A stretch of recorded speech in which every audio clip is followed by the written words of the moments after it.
to the people. We'll go on. Bringing it back to the people. Yearning, burning, what is it for? We ain't go. Hey, how are you? I'm Maya-Azucena. I am an independent artist, and I want to welcome you to Conversations with Indie.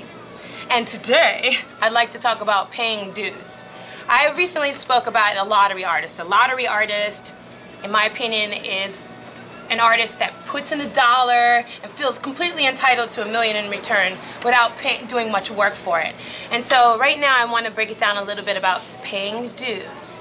Now, I want you to know that if some magical person does appear into your life, discover you, and puts you on, and gives you $1 million budget to make your music, you have to understand something, that if you do not pay dues, it means that somebody else, you're on the back of somebody else that did pay dues.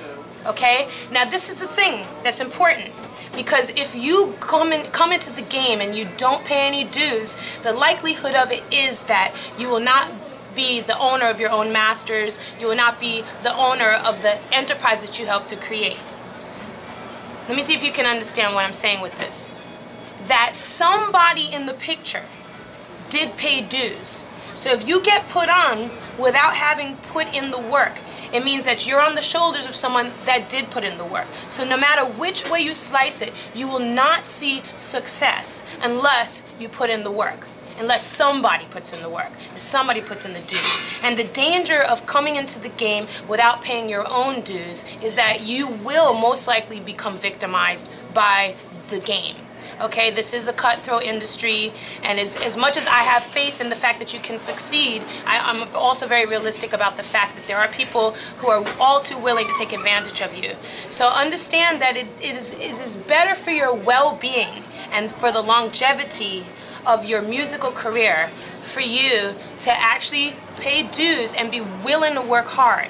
Because if you're coming into the game expecting not to work hard and get a lot in return, you will find yourself probably in a pretty bad position, possibly, owned by somebody else. I happen to know an artist who was signed to a major label, and the major label wouldn't release her music.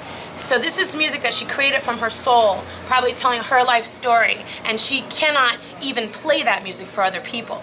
And so she tries to do something for herself. She tries to go around the major label. She says, you know what? I saved up my own money. I'm going to make my independent music video. I'm going to put it out into the world and do what I love.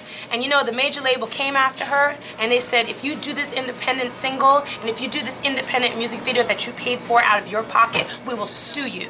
So essentially, she's completely enslaved to the major label.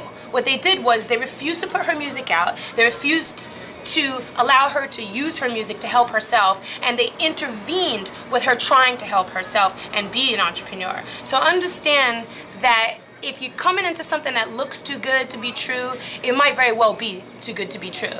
And I just suggest that if you want to be in this career for the long term, I encourage you to put in the work and be willing to pay the dues so that you can be the owner of all that hard work at the end of the day.